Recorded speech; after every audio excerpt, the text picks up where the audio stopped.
네, 안녕하세요. 매일 아침 8시 30분 투자의 기회가 옵니다. 자, 이강무의 광기광풍 이강무입니다. 자, 우선 전일 미증시의 마감에 대해서 설명 좀 드려야 될 것 같은데요. 장중에 좀 약보합권에 있다가 장 후반에 밀리면서 하락 마감을 했습니다.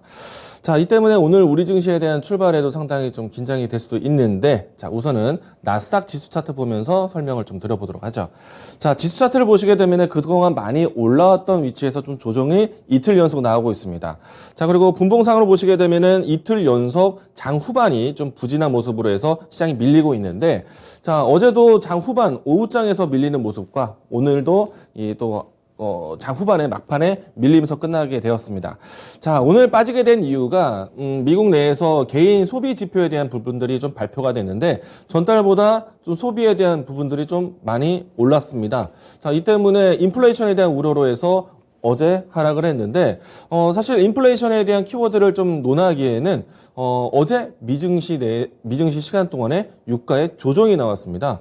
자, 그렇기 때문에 어떻게 보면 어제 미증시의 조정은 최근에 상승의 움직임에 대한 숨고르기 혹은 지난 상승세에 대한 배경 속에서 인플레이션에 대한 복귀와 같은 성격이 아닐까라는 생각이 됩니다.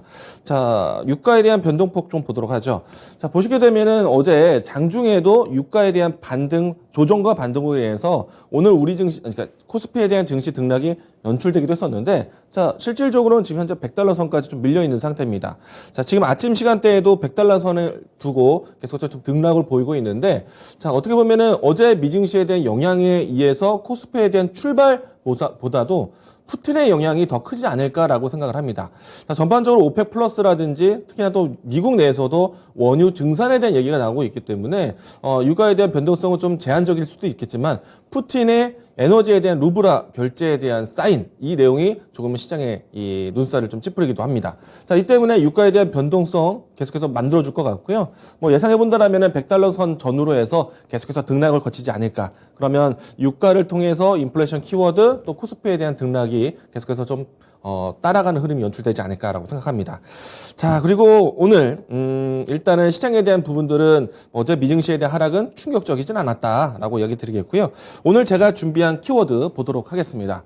자, 오늘 제가 준비한 키워드는요, 드림팀입니다.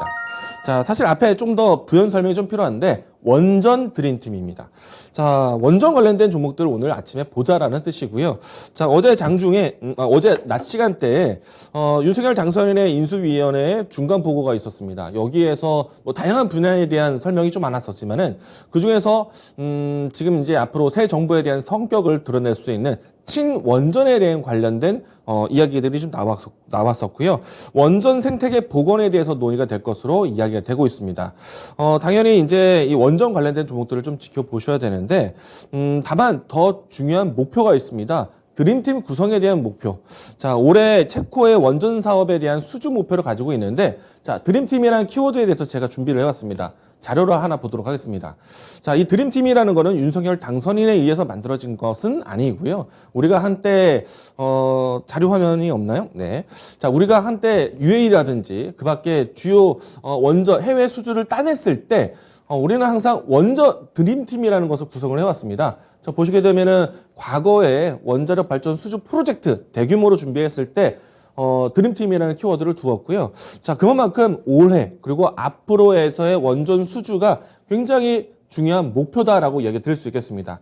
과거에 컨소시엄에 참여했던 기업들이 다시 한번 또 주목을 받지 않을까라고 생각이 되는데, 이때는 한국전력, 한국수자력 발전 뭐 이와 같은 주요 기업들로 해서 구성이 되기도 했습니다. 자, 그리고 다음 자료 하나 또 보도록 하죠. 이 자료를 보시게 되면요, 올해 원전 수주에 대한 이 기대감 뉴스 볼 수 있는데, 해외 주요 원자력 대규모 프로젝트입니다. 우선은 체코에 대한 내용들이 가장 빠를 것으로 보고 있고요. 그리고 이 리포트를 보시게 되면은 한국의 수주 가능성을 굉장히 높게 평가를 하고 있습니다. 그 밖에 폴란드, 사우디, 그리고 루마니아와 같은 지역군에서 대규모 프로젝트를 준비하게 되는데, 이 모든 사업군들이 한국이 적극적으로 공식적으로 참여 의사가 나와 있고, 그리고 입찰에 대한 경쟁을 하고 있는 과정입니다. 자, 중요한 거는요, 사업자 선정 시기인데 이 내용을 보시면은 2023년, 늦어도 2024년 사이에 사업 선정이 되게 됩니다. 그러면은 뭐 전반적으로 착공에 대한 시기는 대략 한 5년 정도로 기간을 두고 보게 되는데, 자, 사업 수주에 대한 기간이 윤석열 당선인의 초기 정부의 기간입니다. 그러면 새 정부에 대한 성격을 굉장히 크게 집중해서 보여줄 수 있기 때문에 원전 관련된 종목들에 대한 뉴스가 오늘 드림팀의 뉴스로 해서 단기적인 시각뿐만 아니라 장기적으로 보셔도 괜찮겠다. 자, 여기서 또 한 가지 자료 하나 더 보도록 하겠습니다.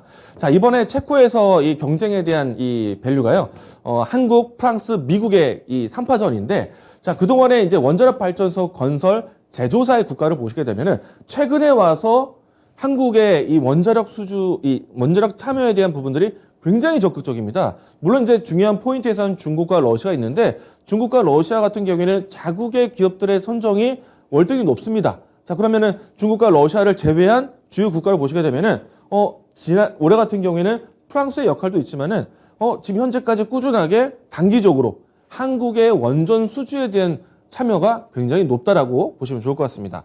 때문에 뭐 올해와 내년, 그리고 넓게 본다면 내후년까지 대규모 프로젝트에 대한 원전 기술에 대한 기대감은 한국에 상당히 높은 평가를 줄 수 있다. 그렇기 때문에 이번 원전 드림팀에 대한 키워드가 상당히 장기적으로도 열려 있다고 보시면 좋을 것 같습니다. 자, 일단 오늘 제가 또 이 원전에 대한 소식을 전하고 있지만은 친원전에 대한 이야기뿐만 아니라 어제 러시아에서 우크라이나에 있는 체르노빌 원자력 발전소의 군사 철수 이야기가 났습니다. 아마도 이 방사능 피포 의혹이 나오고 있는데, 이렇게 되면은 자극적으로 원전 해체에 대한 뉴스가 나올 수가 있어요.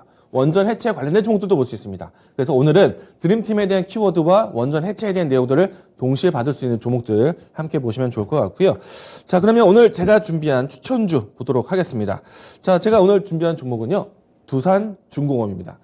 대표적으로 원전 관련된 종목들, 탄력 있는 작은 종목부터 해서 큰 사업을 진행할 수 있는 기업들을 준비하게 되는데, 자, 일단은 보성파워텍, 일진파워, 한신기계, 이와 같은 종목들은 오늘 장 초반대부터 해서 빠른 움직임이 나올 것이라고 예상을 합니다.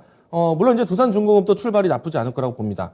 시초가의 상승 출발하지 않을까라고 예상을 하고 있는데, 자, 우선은 두산중공업은요, 대규모 프로젝트에 대한 중요한 역할을 할 수 있는 기업 중에 하나이고요. 그리고 국내 원자력 주기의 주요 기자재를 대부분 납품하는 회사입니다. 자, 그렇기 때문에 원자력 대규모 프로젝트에 대해서 빠지지 않는 기업이다라는 것 이야기 드리겠고요. 자, 그리고 전반적으로 이 두산중공업 비롯해서 원전 관련된 종목들을 볼 수 있는 이유는요, 이후에 텍사노미 이 정책을 통해서 원자력에 대한 인식 변화가 나오고 있습니다. 추가적으로 원자력과 플러스 신재생을 경합하는 융합 에너지에 대한 부분들도 있다 보니까 유럽부터 해서 주요 국가의 원전에 대한 발주가 앞으로 나올 것으로 보고 있습니다. 우리나라 입장에서는 원전 수요, 원전 수출에 대한 기대감을 가져갈 수 있겠죠.